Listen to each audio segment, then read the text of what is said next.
సమ్మెట ఉమాదేవి స్వరపరిచిన 100 కథల వరహాలు. నేటి కథ విముక్త. రచన వారణాసి నాగలక్ష్మి.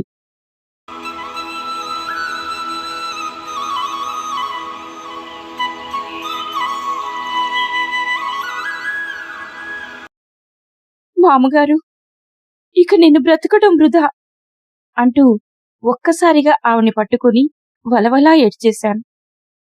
ఆ క్షణంలో నాకు పరిసరాలంతా నా బంగారు కొండ, ముద్దుగా బంగా అని మేమిద్దరం పిలుచుకునే 3 ఏళ్ల బుజ్జిబాబు తప్ప ఇంకేమీ కనిపించడం మానేసింది. నేనేం చేస్తున్నానో అర్థం కాని ఒక అయోమయం అనుక్షణం నా కొంగు పట్టుకు తిరుగుతూ బూరెబుగ్గలతో ముద్దులకి పోయే బంగా కనిపించకుండా పోయి 4 గంటలు దాటిపోయింది. పుట్టి బుద్ధెరిగిన నాటి నుండి ఈనాటి వరకు విన్న తప్పిపోయిన పిల్లల గాథలన్నీ బుర్రలో తిరగటం మొదలెట్టాయి. నా జీవితం బంగా తప్పిపోక ముందు, తప్పిపోయిన తర్వాత అనేలా రెండుగా విడిపోతున్నట్టు అనిపించింది. వాడి కోసం వెతుకుతూ వెర్రిదానిలా పక్క వీధులన్నీ తిరిగాను. పక్కవాళ్లు కూడా వేర్వేరు దిక్కులలో వెతికేందుకు వెళ్లారు. ఆలస్యమవుతున్న కొద్దీ ఆశ సన్నగిల్లిపోతుంది, ఆందోళన పెరిగిపోతోంది. ఇంకా ఎప్పటికీ నా బంగారు తండ్రిని ఇంకా చూడలేనేమో, వాడి పూరె బుగ్గల్ని ముద్దులాడలేనేమో, పుత్ర పరిష్వంగ సుఖాన్ని అనుభూతించలేనేమో. ఇక జీవితాంతం పంచ ప్రాణాలు పోగొట్టుకుని కూడా బతికి ఉన్న శవంలా బతికీడవడమేనేమో. బంగా మీద కేంద్రీకరించబడ్డ నా జీవిత శేషభాగం వాడు లేకుండా ఎలా గడుస్తుందో కళ్ల ముందు కనిపిస్తుంటే, ఆ వేదన ఒక మహాగ్నిలా నన్ను కాల్చేస్తుంటే సరిగా ఊపిరి పీల్చలేని స్థితికి వచ్చాను. రాజీవ్ క్యాంపులో ఉండటంతో మా అపార్ట్మెంట్ కాపలాదారుని వెంట తీసుకుని వెళ్లి పోలీస్ రిపోర్ట్ ఇచ్చి సమస్తం కోల్పోయిన దానిలా వెనక్కొచ్చిన నాకు వీధి గుమ్మంలో అరుగు మీద కూర్చొని ఆందోళనగా చూస్తున్న మామగారు కనిపించారు. వాళ్ల గేటు మా అపార్ట్మెంట్ కాంప్లెక్స్ గేటు పక్కపక్కనే. ఆవిడ్ని చూడగానే నా లోపలి దుఃఖమంతా సునామీలా నన్ను కుదిపేస్తూ బయటకు ప్రవహించింది. గేటు తెరిచి ఒక్కంగలో ఆవిడ ముందు నేల మీద కూలబడి ఆవిడ నడుము చుట్టూ చేతులేసి బొడిలో తలపెట్టి పొగిలి పొగిలి ఏడ్చాను. మాటలు కూడా సరిగా రాని పసివెదవ మామగారు టైంకి అన్నం కలిపి పెడితే అటూ ఇటూ పరుగులు పెడుతూ మూతి తిప్పేస్తూ తను తినడం కూడా అమ్మకి ఫేవర్ అన్నట్టు బ్రహ్మ ప్రయత్నం మీద 2 ముద్దలు తినే చంటిముండ. ఆకలేస్తే నసపెట్టి ఏడవడమే కాని ఇది కావాలి అని అడగడం కూడా తెలియని పసివాడు 4 గంటలైంది ఇప్పటికి కనపడకుండా పోయి. ఆకలికి అల్లల్లాడిపోతుంటాడు మామగారు. అమ్మ కనపడకపోతే బెంగటిల్లిపోతాడు. నేను రోజు పూజించే దేవుడు నాకింత గర్భశోకం పెడతాడని కళ్ళ కూడా అనుకోలేదు. వాడినేం చేద్దామని పట్టుకుపోయారో మామగారు. తనని తాను కాపాడుకోవడం తెలియని చంటివాడు. బయటి లోకంలో ఎన్ని దుర్మార్గాలున్నాయో ఊహ కూడా లేని పసివెదవ నాకింకా ఎలా దొరుకుతాడు? మా ఆయనకి నా మొహం ఎలా చూపించను? వాణ్ణి తీసుకెళ్లి బిచ్చమెత్తుకుందామనుకున్నారో కళ్ళు కాళ్ళు. ఆ పైన మాట పైకి రాక పెద్ద పెట్టున బావురుమంటుంటే మామగారు నా మొహం పైకెత్తి, అపశకునం మాటలు మాట్లాడక తల్లి, నా మాట నమ్ము, పిల్లాడు క్షేమంగా వస్తాడు అన్నారు. వెర్రిగా ఆమె మొహం చూస్తూ, వస్తాడా?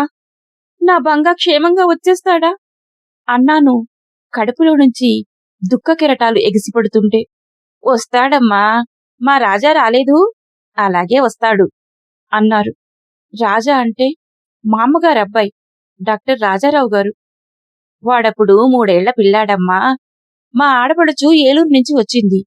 ఎగ్జిబిషన్ చూడాలనుందంటే వెళ్ళాం. అప్పట్లో విఐపి సూట్ కేసులు కొత్తగా వస్తున్నాయి. అలాంటివి కావాలనుకుంది. బేరం చేసినంతసేపు వాణ్ణి చేత్తో పట్టుకుని ఉన్నాను. కొనేటప్పుడు 2 నిమిషాలు పిల్లాడు చెయ్యి వదిలానంతే. ఆ 2 నిమిషాల్లోనే నా కొంగు పట్టుకుని ఉన్న పిల్లాడు కాస్త ఎటువైపు వెళ్ళిపోయాడో. మా ఆడపడుచుని అక్కడే నిలబడమని చెప్పి ఆ జనసముద్రంలో ఒకటే వెతుకులాడాను. 10 నిమిషాలు 10 యుగాల్లా గడిచాయి తల్లి. ఆ రోజుల్లో ఎగ్జిబిషన్లో ఇలా పిల్లలు తప్పిపోవటం మామూలే. ఇక వాడు ఎప్పటికీ దొరకడేమో అనే భయంతో అమ్మలేని పిల్లాడి బతుకు ఎలా నడుస్తుందో అని విలవిల్లాడిపోయాను. ఆ కొంచెం సేపట్లోనే అనుక్షణం కదిలిపోయే జనసమర్థంలో ఏ వైపు వెళ్ళినా మిగిలిన అన్ని దిక్కులు వదిలేసినట్టుగా అదృష్టం కొద్దీ మా ఇలవేల్పు నా యందుండి ఆ పక్కనే కొంచెం దూరంలో బెలూన్ల షాపు దగ్గర పిల్లల మధ్య నిలబడి ఉన్నాడు, వెర్రిమొహం వేసుకొని. అప్పుడే కొంచెం అనుమానం వచ్చిందేమో, అమ్మ కనిపించడం లేదేమిటా అని. ఇంతట్లోకే మేము వాణ్ణి చూడటం జరిగింది. మా అమ్మగారి మాటలు సగం సగమే నా బుర్రకెక్కుతున్నాయి. వాళ్ళ అబ్బాయి ఆవిడకు దొరికారు కాని నా కొడుకు నాకు దొరుకుతాడని నమ్మకం ఏమిటి? పావుగంట సేపు నేను కనిపించకపోతే బెంగెట్టేసుకునే చంటివాడు ఇంతసేపు నే లేకుండా ఎంత కక్కటిల్లిపోతున్నాడో, ఎలాంటి షాక్కి గురయ్యాడో తల వేడెక్కిపోయింది. ఇంతలో నా వెనుక రిక్షా బెల్లు గనగన మోగింది. ఒక్క ఉదుటున లేచి గేటు వైపు తిరిగాను. గేటు ముందాగిన రిక్షాలో నుంచి నా వైపు చూస్తూ అమ్మా అమ్మా అంటున్న బంగ. నాకు వెర్రి ఆనందంతో ఒళ్ళు తెలియలేదు. 4 అంగల్లో గేటు దాటి రిక్షా దగ్గరికెళ్ళాను. ఏడ్చేడ్చి వడిలిపోయిన బంగ నీరసంగా నా వైపు చేతులు చాచాడు. వెంటనే వాణ్ణి లాక్కోకపోతే మాయమైపోతాడేమో అన్నట్టు అమాంతం వాణ్ణెత్తుకుని హత్తుకున్నాను. వాడు నన్ను కరుచుకుపోయాడు. వర్షిస్తున్న కళ్లతో వాడి పక్కనే కూర్చున్న ముసలాయనను చూశాను. ఏమిటమ్మా, మాటలు కూడా సరిగ్గా రాని పసివాణ్ణి అలా వదిలేస్తారా అంటూ ఏదో అడుగుతున్నారాయన. అమాంతంగా ఎడంభుజం మీదున్న బంగాతో సహా రిక్షాలోకి వంగిపోయి ఆయన పాదాలు కుడిచేత్తో తాకి నెత్తికి రాసుకున్నా. ఆ క్షణంలో నా కృతజ్ఞతని అంతకన్నా ఎలా చెప్పాలో తెలియలేదు. వెనక నుంచి, ఎక్కడ దొరికాడు బాబూ? దేవుడు పంపినట్టు వచ్చారు మా పిల్లాన్ని మాకప్పగించడానికి, లోపలికి రండి అన్నారు మామగారు. లేదమ్మా, నే వెళ్ళాలి. ఇంటి దగ్గర మా ఆవిడొక్కతే ఉంది, ఎదురుచూస్తూ ఉంటుంది నా కోసం అన్నారు. బాబాయ్ గారు, ఒక్క నిమిషం, రిక్షాకైనా డబ్బులివ్వనివ్వండి అన్నాను కంగారుగా. మరి ఇంతసేపు తిరిగాను, నాకేమీ ఇవ్వవా తల్లి? కళ్ళు చికిలిస్తూ అన్నారు పరిహాసంగా. నేనేమనాలో తెలియక ఇబ్బందిగా చూశాను. ఆయన నవ్వి, తల్లి దగ్గరికి పిల్లాన్ని చేర్చిన ఆనందాన్ని మించింది ఏముందమ్మా? కాని జాగ్రత్త తల్లి, నీ ఆదుర్దాలో పిల్లాడెక్కడ దొరికాడో కూడా కనుక్కున్నావు కాదు. పక్క వీధిలో కమ్యూనిటీ హాల్లో బ్రైట్ స్కూల్ వార్షికోత్సవం జరుగుతుంది. పిల్లలకి పోటీలు జరుగుతున్నాయి. మా మనవడు కూడా ఉన్నాడని నేను మా ఆవిడ వెళ్ళాం. ఈ రిక్షా అబ్బాయి మా అవుట్ హౌస్లోనే ఉంటాడులే. ఎక్కడికెళ్లాలన్నా ఇతని రిక్షాలోనే వెళ్తుంటాం. ఉత్సవం అయిపోయి అంతా వెళ్ళిపోయారు.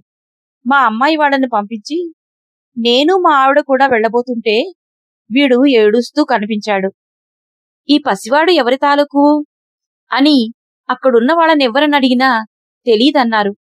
ఇల్లెక్కడ నాన్నా అని అడిగితే చెయ్యి చూపించాడు కాని ఏమీ గుర్తులు చెప్పలేకపోయాడు. రిక్షాలో ఎక్కించుకొని వాడు అటూ ఇటూ చేతులు చూపిస్తుంటే తిరుగుతూ తిరుగుతూ వస్తున్నాం. చివరికి చాక్లెట్లు బిక్కీలు ఎక్కడ కొనుక్కుంటావు అంటే శ్రీరామాలో కొంటుంది అమ్మా అన్నాడు. చిన్న పిల్లాడిలా అభినయిస్తూ చెప్పి, అయితే దగ్గరలోనే ఉంటారని నమ్మకం కలిగి మా ఆవిడని ముందు ఇంట్లో దింపి శ్రీరామ షాపుకు తీసుకొచ్చా. అక్కడ నుంచి చక్కగా చూపించాడు ఇల్లు. నవ్వుతూ చెప్పేసి, ఇక నే వెళ్తానమ్మా, పిల్లాడు జాగ్రత్త అన్నారు తర్జని చూపిస్తూ. బాబాయ్ గారు, కొంచెం మజ్జిగ తీసుకోండి ప్రాధేయపడుతూ అడిగాను. ఇల్లు తెలిసిందిగా, మళ్ళీ వస్తాలేమ్మా. ముందు పిల్లాడిని కల్లారా చూసుకో, వాడికేదైనా తినిపించు. స్కూల్ ఫంక్షన్ కదా, వాళ్ళేవో బిస్కెట్లు చాక్లెట్లు పెట్టారనుకో. జాగ్రత్త తల్లి, పిల్లాడు జాగ్రత్త. నువ్వు పోనీవోయ్ అన్నారు. రిక్షా కదిలిపోయింది. మనసు కృతజ్ఞతతో భారమైంది ఒక క్షణం. మరుక్షణం బంగాని గాఢంగా హత్తుకొని ముద్దుల్లో ముంచెత్తాను. ఏడ్చేడ్చి సోలిపోయాడమ్మా, వాడినేం మాట్లాడించకు, లోపలికి తీసుకెళ్లి అన్నం తినిపించు అన్నారు మామగారు. అప్పుడేసింది వెర్రి ఆకలి. పొద్దుట్నుంచి ఏమీ తినలేదని గుర్తొచ్చింది. సాయంత్రం కనిపిస్తాలండి మామగారు అంటూ మా ఇంటికి వెళ్ళిపోయాను.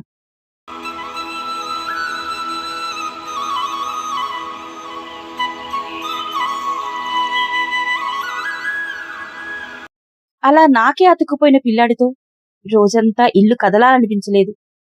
తెల్లారి లేచేసరికి రాజీ వచ్చేశారు. తనకి ఆ వేళ మర్నాడు సెలవు. వాడు స్కూలుకి డుమ్మా. రోజంతా ఆయన ఒళ్ళో వాడు, భుజాలకు వేలాడుతూ నేను. జరిగిందంతా రాజీవ్కి చెప్పాం. ఎవరి భాషలో వాళ్ళం. మళ్ళీ ఇలా జరగకుండా ఎలా ఉండాలో వాడికి జాగ్రత్తలు చెప్తూ, నాకు నేను చెప్పుకుంటూ, మూడో నాటికి మళ్ళీ మామూలు స్థితికి వచ్చాం. సోమవారం నాడు వాడిని స్కూల్లో దింపేసి రాజీవ్ ఆఫీస్కి వెళ్ళిపోయారు. ఇద్దరూ వెళ్ళాక అస్తవ్యస్తంగా ఉన్న ఇంటిని సర్దుకుని బాల్కనీలోకి వచ్చేసరికి మా అమ్మగారి ఒళ్ళో తలపెట్టుకుని ఏడవడం గుర్తుకొచ్చింది. ఇల్లు తాళం పెట్టి కిందికొచ్చి వాళ్ళ గేటు తీసుకుని అలవాటైన చనువుతో లోపలికెళ్ళాను. ముందు గది దాటి డైనింగ్ హాల్ గుమ్మం దగ్గరికి వెళ్లేసరికి లోపల నుంచి వినపడ్డ కటువైన మాటలు ఉలిక్కిపడేలా చేశాయి. లోపల రాజారావు గారు మామగారితో మాట్లాడుతున్నారు. విషయమేమిటో అర్థం కాలేదు గాని, బుద్ధి లేకపోతే సరి, ఏళ్ళొచ్చాయి ఎందుకు? విసురుగా అన్న మాట చెవిలో పడింది. ఇంతలో ఆయన ఫోన్ మోగింది. డాక్టర్ రాజారావు హియర్ అంటూ ఆయన ఒక పక్కగా ఉన్న క్లినిక్ గదిలోకి వెళ్లిపోయారు. ఇబ్బందిగా వెనక్కడిగేసిన నన్ను ఆయన చూడలేదు. ఎవరో పేషెంట్ కాబోలు బయలుదేరుతున్నానని, 15 నిమిషాల్లో ఆస్పత్రికి చేరుకుంటానని చెప్పి, అమరావతి గారు తలుపేసుకోండి అంటూ వంటావిడని పిలిచారు. తల్లికి ఒక్క మాట కూడా చెప్పకుండా ఆయన కారు స్టార్ట్ చేసి వెళ్ళిపోవడం చూస్తే చివుక్కుమనిపించింది. కారు వెళ్లిన చప్పుడు, గేటు మూసిన చప్పుడు వినపడ్డాక నేను లోపలికి వెళ్ళాను. నిశ్శబ్దంగా లోపలికి అడిగేస్తుంటే మా అమ్మగారు కనిపించారు. డైనింగ్ టేబుల్ వెనుకగా దేవుడి గది పక్కనే ఉన్న కుర్చీలో కూర్చున్న ఆవిడ కిటికీలో నుంచి బయట తోటలోకి చూస్తున్నారు మౌనంగా. గోధుమ రంగు పాత పట్టుచీర, నుదుటిన గంధం బొట్టు, పూర్తిగా నెరిసిపోయి వేలిముడిలో ఒదిగిపోయిన జుట్టు, విచారంగా ఉన్న తేజస్సుతో వెలుగుతున్న ఆవిడ కళ్ల నుంచి ముడతలు పడ్డ చెంపల మీదుగా కారుతున్న కన్నీటి తడి కిటికీలో నుంచి లోపల పడుతున్న వెలుగులో మెరుస్తూ కనిపించింది. ఆ దృశ్యం నన్ను చకితురాలను చేసింది. మృదు స్వభావి, భయస్థురాలు అయిన మామగారు రావుగారు ఎప్పుడైనా ఈసడించినట్టు తీసిపారేస్తే ఆ బాధకి విలవిలలాడతారే గాని కంటి వెంట చుక్కనీరు రానీరు. మామూలుగా చిన్న బాధ కలిగినా కన్నీరు కార్చే ఆవిడ కొడుకు మాటలకి మాత్రం ఎంత కష్టం కలిగినా కంట తడిపెట్టరు. తల్లి కంట కన్నీరు తెప్పించిన కొడుక్కి మోక్షం లభించదంట. తల్లి క్షమించినా కూడా ఆ బిడ్డకి శాపం తగులుతుందట. అది ఆవిడ గాఢ నమ్మకం. అందుకే ఎంత దుఃఖం వచ్చినా కన్నీరు కారకుండా ఆపుకుంటారు.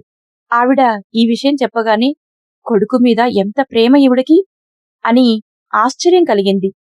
భార్య కోరిందని తల్లి గుండెకాయన తీసుకెడుతున్న కొడుకు జారిపడితే అతని చేతిలోని తల్లి గుండె, నాయనా దెబ్బ తగిలిందా అని అడిగిన కథ గుర్తొచ్చింది.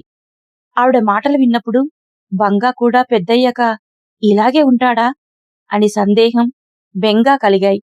ఇవాళ ఆవిడ తడికళ్ళు చూడగానే ఆ మాటలు గుర్తొచ్చాయి. నా గుండె తరుక్కుపోయింది. అలికిడి వినపడగానే చటుక్కున కళ్ళు తుడుచుకొని వివర్ణమైన మొహాన్ని చిరునవ్వుతో అలంకరిస్తూ, దామ్మా జయ, ఎలా ఉన్నారు తల్లి అన్నారు. బావున్నాం మామగారు, తుఫాను వెలిసిపోయిందిగా. నవ్వుతూ వెళ్ళి ఆవిడ పక్కనే డైనింగ్ కుర్చీ మీద కూర్చున్నా. అవును తల్లి, ఎంత గండం తప్పింది. ఏడి చిన్ని కృష్ణుడు, బడికి పంపేశావా అన్నారు. అవును మామగారు, 12ంటికి వెళ్ళి తీసుకొస్తా అన్నా. ఇదిగో చూడు, నిన్ననే అబ్బాయి పేషెంట్లెవరో తిరుపతి నుంచి స్వామి అభిషేక జలం ప్రసాదం తెచ్చారు. వాడి మీద చల్లి మీరు చల్లుకోండి, ప్రసాదం తీసుకోండి, రక్ష అన్నారు నా చేతిని తన 2 చేతుల మధ్య పట్టుకుంటూ. ఆ ప్రేమకు మనసు నిండిపోయి కుర్చీ ఆవిడ దగ్గరకు జరుపుకున్నాను. ముడతలు పడి నరాలు పైకి తేలిన ఆవిడ చేతుల్ని పట్టుకొని, మామగారు, ఆ వేళ హడావిడిగా వెళ్ళిపోయాను కదా. 2 రోజులు నన్నస్సలు వదలలేదు పిల్లాడు. భయపడిపోయాడు పాపం. దానికి తోడు వాళ్ళ నాన్నగారు కూడా వచ్చారుగా. టైము తెలియకుండా గడిచిపోయింది. నిన్ననే వచ్చి మీతో ఒక మాట చెప్పి వెళ్లాల్సింది. అయ్యో పర్లేదమ్మా అని, వాడు ఎలా వెళ్ళాడో, వచ్చాక ఏం వివరాలు చెప్పాడో అని అన్నీ తరచి తరచి అడిగి, పోన్లే, అదృష్టవంతురాలివి, నీ కొడుకు నీకు దొరికాడు. మా రాజులాగే వీడు దొరుకుతాడని నే చెప్పలేదు అన్నారు. అవును మామగారు, మీ దీవెన ఫలించి నా బిడ్డ నాకు దొరికాడు. లేకపోతే ఇలా ప్రాణాలతో ఉండేదాన్నా అన్నాను. ఆవిడ నిర్లిప్తంగా నవ్వి, అంతేనమ్మా, అడ్డాల నాడైనా గడ్డాల నాడైనా తల్లికే బాధ. తప్పిపోయిన పిల్లాడు ఎలాగో ఒకలా బతకనెరుస్తాడు గాని ఆ తల్లి జీవోత్సవమై బతికిడుస్తుంది. తానే ఆధారమైన నాడు తను లేనిదే బతకలేడని అమ్మలంతా అనుకుంటారు. కాని ముసలిదై కొడుకు మీద ఆధారపడి జీవించే తల్లికి ఎదురయ్యే అనుభవాలు చెప్పనలవి కాదు అన్నారు. ఇందాకటి దృశ్యం కళ్లలో మెదిలింది. రాజారావు గారి పరుష వాక్యాలు గుర్తుకొచ్చాయి. 4 ఏళ్లుగా వాళ్ళింటితో అనుబంధం నాది. అప్పటికి బంగా ఇంకా పుట్టలేదు. రాజీవ్ ఉద్యోగరీత్యా ఈ మహానగరానికి వచ్చి శ్రీనగర్ కాలనీలో ఇల్లు తీసుకొని కాపురం మొదలు పెడుతుంటే అమ్మ 1కి 10 సార్లు చెప్పింది, శ్రీనగర్ కాలనీలోనే మా దూరపు బంధువులున్నారని, వీలు చూసుకొని పలకరించిరమ్మని. పెద్దావిడ, కొడుకు, కోడలు ఇద్దరూ డాక్టర్లని, వాళ్ల పిల్లలు అమెరికాలో స్థిరపడిపోయారని చెబుతూ వాళ్లకి విశాలమైన పెద్ద ఇల్లు, తోట ఉన్నాయని, ఒక అవుట్ హౌస్ కూడా ఉందని చెప్పి వాళ్ళకి మాకు నచ్చితే అందులో ఉండొచ్చని కూడా అంది. రాజీవ్ అంత ఆసక్తి చూపించకపోయేసరికి నేను ఊరుకున్నాను. అప్పట్లో కాలనీ ఇంకా అపార్ట్మెంట్లతో నిండిపోలేదు. అక్కడక్కడా పెద్ద చెట్లు ఆవరించిన ఇండిపెండెంట్ ఇళ్లు ఉండేవి. మొదటి అంతస్తులో ఉన్న మా ఫ్లాట్లో బాల్కనీలోకొస్తే పక్కింటి పెరడంతా కనిపించేది. బంగా పుట్టాక నేను ఉద్యోగం మానేసేయడంతో వాడు నేను చాలాసేపు ఆ బాల్కనీలోనే గడిపేవాళ్లం. వాడు నేర్చుకున్న మొదటి మాటలన్నీ వాళ్ల తోట చూస్తూనే. పూల తీగలు, కూరపాదులు, పెరటి గుమ్మానికి ఎదురుగా తులసికోట పైనుంచి కనిపిస్తూ ఉండేవి. విచ్చి రాలిపోయిన పూలను చూస్తుంటే నా మనస్సు ఆగేది కాదు. బాల్కనీలో నుంచి వాళ్ల పెరటివైపు తొంగి చూస్తూ నేను, గ్రిల్లో నుంచి తన ఆట వస్తువులేవో కింద పడేస్తూ వాళ్ల తోటవైపు చూపించి ఏవేవో ప్రశ్నలడుగుతూ బంగా. ఇద్దరికీ ఆ తోటతో ఏదో బంధం ఏర్పడిపోయింది. ఒక్క మొక్క కూడా పెరిగే అవకాశం లేని మా కాంప్లెక్స్ పక్కనే దాదాపు 1000 గజాల ఆవరణలో అందమైన ఆ మేడ, చుట్టూ ఫలవృక్షాలు, పూల తీగలు నన్నాకర్షిస్తే, చెట్ల మీద తిరిగే ఉడతలు, రెక్కలు టపటపలాడిస్తూ ఎగిరే పక్షులు బంగాను ఆకట్టుకునేవి. వద్దనుకున్న వాళ్ల ఆవరణలో తిరిగే పనివాళ్లు, వంట మనిషి, అప్పుడప్పుడు హడావిడిగా 4 అడుగులేసి వెళ్లిపోయే డాక్టర్ దంపతులు, ముఖ్యంగా పసిడి వర్ణంలో మెరిసిపోతూ కచ్చా పోసిన తేలికైన పట్టుచీరలో పొద్దుటిపూట, పల్చని నేత చీరల్లో సాయంత్రం పూట మెల్లగా అడుగులేసే మామగారు మా దృష్టిని ఆకర్షిస్తూ ఉండేవారు.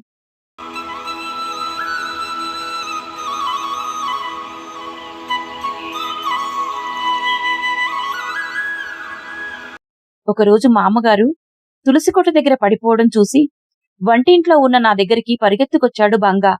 తాతమ్మ పప్పోయింది అక్కలా. కంగారుగా విషయం చెప్పడానికి ప్రయత్నిస్తుంటే బాల్కనీలోకి పరుగు తీశా. పెరట్లో తులసికోట దగ్గర పడిపోయి లేవడానికి ప్రయత్నిస్తున్నారు మామగారు. వెంటనే బంగానెత్తుకుని మా కాంప్లెక్స్ బయటకొచ్చి వాళ్ల గేటు దాటి పెరట్లోకి పరిగెత్తాను. అదే మొదటిసారి వాళ్ళింటికి వెళ్లడం. మేం చుట్టూ తిరిగి వెళ్తుంటే డైనింగ్ హాల్ కిటికీలో నుంచి మమ్మల్ని చూశారు డాక్టర్ దంపతులు. మామగారు పడిపోయారని చెప్తూ నేను వెనక్కి వెళ్లేసరికి వాళ్లు పెరట్లోకి వచ్చారు. అప్పటికావిడ లేచి కూర్చున్నారు. కాలు చీలమండ దగ్గర బుసబుసా పొంగి ఉంది. మా నాన్నమ్మ గుర్తుకొచ్చి కళ్ల వెంట నీళ్లు తిరిగాయి. మామగారు బాగా నొప్పిగా ఉందా అంటూ ఆవిడ దగ్గర మోకాళ్ళ మీద కూర్చున్నా. ఈలోపు రాజారావు గారు, మేకల గారు పెరటి మెట్లు దిగి వచ్చారు. ఆయన ఎర్రబడిపోయిన మొహంతో భార్య వైపు తిరిగి ఎడమ అరచేతిని మామగారి వైపు చూపిస్తూ, 80 ఏళ్లొచ్చి చిన్నపిల్లలా ఈ మెట్లు ఎక్కుతూ దిగుతూ తిరగద్దని 1,00,000 సార్లు చెప్పాను, వింటుందా అన్నారు కఠినంగా. మేకలగారు జరిగింది తనకేం నచ్చలేదన్నట్లుగా, అయినా అది తనకు సంబంధించిన విషయం కాదన్నట్టుగా మొహం పెట్టి, నాగేష్ అంటూ డ్రైవర్ని పిలిచి ప్లాస్టిక్ కుర్చీ తెమ్మన్నారు. ఇంతలో మామగారు లేవడానికి ప్రయత్నిస్తుంటే, మళ్లీ దిక్కుమాలిన అభిమానం ఒకటి. వాడు నేను లేవదీస్తున్నాం కదా, మాట్లాడకుండా ఊరుకోదు. ఇష్టం వచ్చినట్టు తిప్పితే ఆ కాలు పనికిరాకుండా పోతుంది, ఇప్పుడే చెప్తున్నా అన్నారు గదివినట్టు. అంత నొప్పిని పల్లబిగువున భరిస్తూ కళ్లు మూసుకున్నారు మామగారు. రాజారావు గారు, నాగేష్ కలిసి ఆవిడను కుర్చీలోకి చేరవేశారు. బంగా భయపడిపోయి నా కుర్చీలు పట్టుకుని చూస్తుండిపోయాడు. వాళ్ళిద్దరూ జాగ్రత్తగా కుర్చీని లోపలికి తీసుకెళ్తుంటే మేకల గారు నా వైపు నువ్వెవరు అన్నట్టు చూశారు. అక్కడి నుంచే మా ఇంటి వైపు చూపించి నా పరిచయం చేసుకొని మామగారు పడిపోయినట్టు వీడే చూసి నాకు చెప్పాడంటూ బంగాని చూపించాను. తలూపి లోపలికెళ్ళిపోయారావిడ. నేనెలా వచ్చానో అలాగే చుట్టూ తిరిగి గేటు వైపు వెళ్ళాను చంకలో పిల్లాడితో. గేటు తెరుస్తుంటే ఇంట్లో నుంచి రాజారావు గారొచ్చి థ్యాంక్స్ అమ్మా, థ్యాంక్స్ ఫర్ ది కన్సర్న్ అని మేము బయటికి వెళ్ళగానే గేటు వేసేసుకున్నారు. మర్నాడు మా అమ్మగారిని పలకరించడానికి వెళ్ళినప్పుడు ఆవిడ ఇచ్చిన వివరాలు చెప్తే మా పాపక్కయ్య మనవరాలువా నువ్వు అంటూ ఆవిడ ఆనందపడిపోయారు. రాజారావు గారు కూడా కాస్త ప్రసన్నంగా కనిపించి అప్పుడప్పుడు వస్తూ పోతుండమని చెప్పి తోటలో పువ్వులు కాయలు కావాలంటే పట్టుకెళ్లమని చెప్పారు. మామగారి కాలు కట్టు విప్పేదాకా తరచూ వెళ్తుండేవాళ్లం నేను బంగా. వాడికి తాతమ్మ ఎంతో నచ్చేశారు. ఆవిడ ముడతలు పడ్డ చేతులు పట్టుకొని బోమితా చేతులు అనేవాడు ముద్దుగా. బోనువిటా పాలపై మీగడ తరకలా ఉంటాయట ఆ ముడతలు. అలా మొదలుపెట్టిన రాకపోకలు కొన్నాళ్లకి అలవాటుగా మారిపోయాయి. ఆవిడితో ఒక ఆత్మీయ బంధం ఏర్పడింది. మామగారమ్మాయి శారదగారు కూడా నన్ను వాత్సల్య దృష్టితో చూసేవారు. బంగాని ఎంతో ముద్దు చేసేవారు. వాళ్ల బంధువులంతా నాకు బాగా పరిచయమైపోయారు. రాజారావు గారికి సర్జన్గా, శస్త్రచికిత్సలో నిపుణులుగా మంచి పేరుంది. ఆయన పనిచేసే చోట స్టాఫ్ అందరికీ ఆయన మాట అంటే వేదవాక్కు. అక్కర్లేదనిపించే కండని నైపుణ్యంతో కోసి తీసేసినట్టే అక్కర్లేదనిపించే సంభాషణని, సెంటిమెంట్లని చులాగ్గా కత్తిరించేయటం ఆయన పద్ధతి. తల్లిని చూసుకోవటం తన బాధ్యతగా ఆయన స్వీకరించిన అది విధి నిర్వహణలాగానే కాని అందులో ప్రేమ, ఆప్యాయత కనపడనివ్వరు. రోజులో ఒక్కసారైనా ఆవిడ దగ్గర కూర్చోవడం, ఆప్యాయంగా మాట్లాడటం, ఒంట్లో బాగుండకపోతే ప్రేమగా స్పృశించటం కనిపించదు. పెద్ద గొంతుతో అరవడం కాని, తిట్టడం కాని అలవాట్లేని ఆయనకి కోపం వస్తే ఎదుటి వ్యక్తికి మధ్యాహ్న మార్తాండు కనిపిస్తాడు. ఎప్పుడూ ముక్తసరిగా మాట్లాడే ఆయన తన అభిప్రాయాలకు విరుద్ధంగా ఏదైనా జరిగితే సహించలేరు. ఆయన మాట తీరు కూడా ఆయన వృత్తికి తగినట్టే మెత్తగా, కత్తి దించి కోసినట్టుగా ఉంటుంది. ఓసారి ఆయన కసురుకుని వెళ్ళిపోయాక చిన్నబోయి ఉన్న మామగారితో అదే అంటే, అవునమ్మా, కాకపోతే ఎనస్థీషియా ఉండదు గనక భరించడం కష్టం అన్నారు. ఆలోచనల్లో నుంచి వర్తమానంలోకి వచ్చి దిగులుగా ఉన్న ఆవిడ మొహం చూస్తూ, మామగారు ఎందుకో కోపంగా ఉన్నారు బాబాయ్ గారు అన్నాను మెల్లిగా. ఎక్కడో ఒకచోట తన మనసులోని భారాన్ని దించుకుంటే ఆవిడకి మంచిదనిపించి, ఎందుకేమిటమ్మా, పేషెంట్లయితే వాడు చెప్పినట్టు మందులేసుకోవటం అవసరం. ఆస్పత్రి స్టాఫ్ అయితే డాక్టర్ గారి ఆర్డర్స్ తూచా తప్పకుండా పాటించటం అవసరం. అలాగే ఇంట్లో ముసలమ్మ కూడా వాడి మనసులో ఏమనుకున్నాడో దానికి అనుగుణంగా నడుచుకోవద్దు, దానికి కూడా మనసుంటే ఇబ్బందే అన్నారు నిష్ఠూరంగా. మరి మేకలగారు ఎలా మేనేజ్ చేస్తారో అన్నాను. మా కోడలా ఇద్దరూ సమవుజ్జీలే, బాధలేదు. నా అవసరం వాళ్ళకి లేదన్న విషయం తెలిసిందే. నాకు తిండికి లోటు చేయరు, బట్టకి తక్కువ చేయరు. వేళకింత తిని కృష్ణారామ అనుకుంటూ పడి ఉంటే వాళ్ళకి బావుంటుంది. మాటామంతి లేకుండా బొమ్మలా ఎంతసేపని ఉండను? ఏ విషయంలోనూ ఆసక్తి, కుతూహలం లేకుండా ఎలా బ్రతకటం? పోని ఆ పైవాడైనా నీ పనులన్నీ చేసేసావు కదే ముసలిదానా, ఇంకరా అని వెనక్కి రప్పించుకోడు. శరీరానికి ఏ ఇబ్బంది వచ్చినా అపర ధన్వంతరి నా కొడుకే. వెంటనే మందు మాకు పడిపోతాయి. ఆ యముడైనా ఎలా పట్టుకుపోతాడు పాపం అక్కస్సుగా అన్నారు. ఆవిడని చూస్తుంటే చిన్నపిల్లలా కనిపించారు. మళ్లీ కళ్లల్లో సన్నగా కదిలిన నీటిపొర ఆవిడ నిగ్రహ శక్తికి లోబడి అక్కడే ఆగిపోయింది. దగ్గరగా జరిగి ఆవిడ భుజాల చుట్టూ చేతులేసి, మామగారు ఎన్నో పుస్తకాలు చదువుతారు. ఈ వలయం కొత్తదేమి కాదుగా. మీరిలా బాధపడుతుంటే ఏం బాలేదు అన్నా. ఆవిడనెలా ఓదార్చాలో తెలియక ఒక క్షణం నా వైపు చూసి చిన్నగా నవ్వి నా చేతిని అపేక్షగా పట్టుకొని, అప్పుడప్పుడు ఇలా అనిపిస్తుంది గాని నాకేం తక్కువమ్మా, కాకపోతే ఆ భగవంతుడు ముసలాళ్ళందరికీ కావాలనుకున్నప్పుడు వెళ్ళిపోగలిగే ఇచ్ఛాశక్తి ఇస్తే బావుండేదనిపిస్తుంది అన్నారు దేవుడి గది వైపు చూపు తిప్పి, మళ్ళీ తనే పాపిష్టిదాన్ని, అనవసరంగా కంట తడిపెట్టాను. ఇలాంటి కొడుకు అందరికీ దొరుకుతాడా? దేనికి లోటు రానివ్వడు.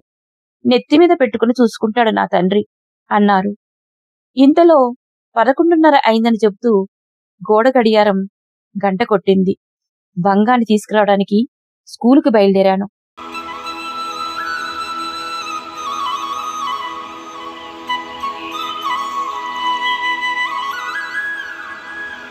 అలా వచ్చేశాక మళ్ళీ వెళ్లడం పడలేదు. తర్వాత 4 రోజులకి మా అమ్మగారి భర్త ఆబ్దికం. ఆవిడ కూతురు, పిల్లలు కాక బంధువులు 3-4 వచ్చారు. శారద గారు వస్తూనే నాగేష్తో కబురు పంపించారు. సాయంత్రం వచ్చి తాతగారి ప్రసాదం తీసుకోమని, బంగా కోసం ఏవో బొమ్మలు తెచ్చానని. ఆ సాయంత్రం నేను వెళ్లేసరికి మా అమ్మగారు పెరటిగట్టు మీద కూర్చుని ఉన్నారు. మొహం ఎప్పుడూ లేనంత ప్రశాంతంగా ఉంది. ఎక్కువ మాట్లాడలేదు కాని చల్లని నవ్వు ఆవిడ మొహమంతా పరుచుకుని ఉంది. బంగాని దగ్గరికి పిలిచి బుగ్గలు పునికి ముద్దాడారు. కాసేపు కూర్చొని శారదగారితో మాట్లాడి వచ్చేశాం. మర్నాడు 3వ నాడు కూడా నేను వెళ్ళినప్పుడు మా అమ్మగారి వదనంలో వింతైన ప్రశాంతత కనిపించింది. అంతకుముందు చాలా కాలంగా ఆవిడ మొహంలో చోటు చేసుకున్న విచారరేఖ ఒక్కసారిగా మాయమవటం నాకు ఆశ్చర్యంగా అనిపించింది. శారదగారు మాత్రం ఆవిడ సరిగ్గా తినడం లేదని, మాటలు కూడా తగ్గించేశారని చెప్పి బాధపడ్డారు. 4వ రోజు పొద్దున్న కాఫీ కప్పులతో బాల్కనీలోకి వెళ్లేసరికి వాళ్ల పెరట్లో నిండా జనం. పని మనిషి చేతులు తిప్పుతూ అమరావతి గారితో పెద్దమ్మగారు ఎలా పోయారో చెబుతుంది. బంగాను చూస్తుండమని రాజీవ్తో చెప్పి నేను పరుగులతో వాళ్ళింటికి వెళ్లాను. అప్పటికే మామగారి భౌతిక కాయాన్ని ఆఖరి చూపుల కోసం తయారు చేస్తున్నారు. ఆవిడ నిష్క్రమణ నన్నెంతగా ప్రభావితం చేస్తుందో నేనెప్పుడూ ఊహించలేదు. వారం రోజుల పాటు ఒళ్ళెరగని జ్వరంతో మంచానికి అంటుకుపోతే అమ్మా నాన్నగారు వచ్చారు నాకు సాయం కోసం, రాజీవ్కు తోడుగా పిల్లాన్ని చూసుకోవడం కోసం.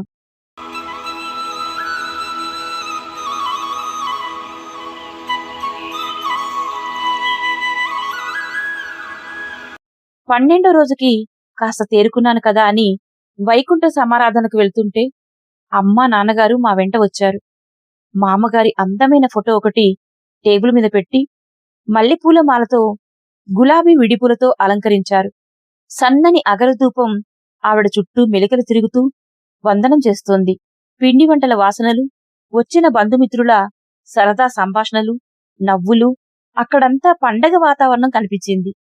నొచ్చుకుంటూ, ఇదేమిటమ్మా, ఆవిడ పోయినందుకు ఎవరికీ బాధే లేనట్టుంది అన్నాను అమ్మతో. 80 దాటిన మనిషి సహజ మరణం పొందితే అది పండగ చేసుకోవాలంటారు జయ. ఎవరూ మంచాన పడి తీసుకుని పోకూడదు. అనాయాస మరణం ఒక వరం, అది అందరికీ దొరకదు. ఆవిడకేం మహారాణిలా వెళ్ళిపోయింది. పోయినప్పుడు ఆవిడ మొహం ఎంతో ప్రశాంతంగా ఉందని నువ్వే అన్నావుగా, అంటే ఆ స్థితిలో ఆవిడకేదో సుఖం శాంతి దొరికాయన్నమాట అంది నెమ్మదిగా. నిజమే, ఆఖరి రోజు కాదు, అంతకు 4 రోజుల ముందు నుంచి. కారణం ఏమిటో కాని ఆవిడ చాలా స్థిమితంగా తేటనీటి కొలనులా అనిపించారు. నీరెండలో కమలంలా వెలుగుతూ కనిపించారు. ముందు అందరితో పాటు పలకరించినా భోజనాలయ్యాక శారదగారు నా దగ్గరికి వచ్చి జ్వరం పూర్తిగా తగ్గిందా అని అడిగి, ఆవిడకి నీకు ఏమిటో ఆ బంధం, అమ్మ వెళ్ళిపోయిన వెంటనే ఒక్కసారిగా డీలా పడిపోయావు అన్నారు ఆప్యాయంగా. చేతిలోని ఒక సన్నని నూలు సంచి తెరిచి ఒక మెత్తని షాల్ తీసి నా చేతిలో పెట్టారు. అది మామగారు తరచుగా కప్పుకుంటూ వచ్చిన పష్మినా శాలువా. లేత గోధుమ రంగులో ఉన్న ఆ శాలువా అంచంతా సున్నితమైన ఎంబ్రాయిడరీ చేసి ఉంది. ఆ స్పర్శ నాకేదో సుఖాన్నిచ్చింది, ఏదో ప్రేమని అందించింది. జయా, ఈ శాలువా తన గుర్తుగా నీకిమ్మని అమ్మ చెప్పింది అన్నారు. నేను నిర్ఘాంతపోయి ఎప్పుడు చెప్పారు అన్నాను. చెబితే ఆశ్చర్యపోతావు, సరిగ్గా ముందు రోజు సాయంత్రం చెప్పింది అన్నారు నా కళ్లలోకి చూస్తూ. నేను అవాక్కుగా ఉండిపోయాను. నాన్నగారి తద్దినం తర్వాత అంతా వెళ్ళిపోయాక నేను అమ్మ తన గదిలో పడుకుంటున్నాం కదా, ఆ రోజు కొంచెం నీరసంగా కనిపించింది కాని మనిషి సంతోషంగానే ఉంది. అసలు ఊహ కూడా కలగలేదు అదే తన ఆఖరి రోజని. మాటలు తగ్గించేసింది కదా అంతకుముందే. ఆ వేళ రాత్రి మాత్రం ఎప్పుడో రాసి ఉంచిన చిన్న నోటు పుస్తకం నాకిచ్చి తన తర్వాత అందులో ఉన్నట్టుగా చెయ్యమంది. ఆ పుస్తకంలో తన వస్తువులు ఎవరెవరికి ఏమివ్వాలో వివరంగా రాసి ఉంచింది. అదంతా ఎప్పటినుంచో 4-5 విడతలుగా రాసిపెట్టినట్టుంది. నీకు ఈ శాలువ ఇవ్వమని మాత్రం నాతో చెప్పింది అన్నారు. నా కళ్ళు చెమర్చాయి. ఆత్రంగా ఇంకేమైనా చెప్పారా అన్నాను. ఇంకేం చెప్పలేదు జయా. ఎందుకు అని అడిగారు.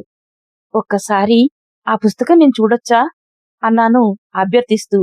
దానిదేముంది, అలాగే చూడు అన్నారు. ఇద్దరం మామగారి గదిలోకి నడిచాం.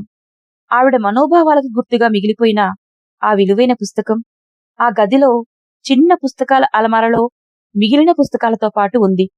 ఆవిడ పిల్లల కోసం వదిలిన వస్తువులు పెద్ద విలువైనవి కాకపోవచ్చు. ఆ పుస్తకాన్ని చేతిలోకి తీసుకుంటే ఆవిడ మెత్తని చేతుల స్పర్శ అనుభూతిలోకి వచ్చింది.